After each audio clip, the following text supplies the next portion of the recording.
Wakil Menteri Agama Republik Indonesia Romo HR Muhammad Syafi'i melepas keberangkatan kelompok terbang 1 embarkasi Medan dari asrama haji.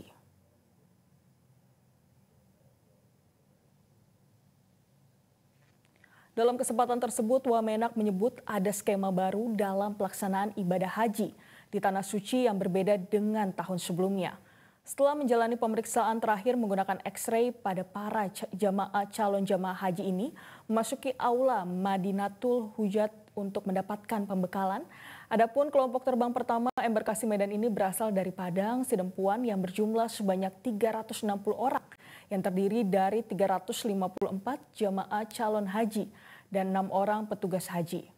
Tahun ini, Sumatera Utara mendapat kuota sebanyak 8.328 jamaah dengan rincian sebanyak 416 lansia dan didampingi oleh 95 petugas haji termasuk 24 dokter dan 24 tenaga paramedis, di mana para calon jamaah haji asal Kota Padang Sidempuan diberangkatkan dari Asrama Haji Medan menuju Bandara Internasional Kuala Namu.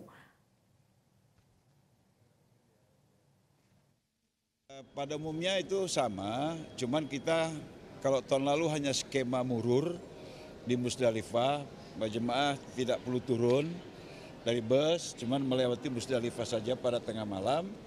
Tahun ini ada tambah satu lagi, skema Tanazul.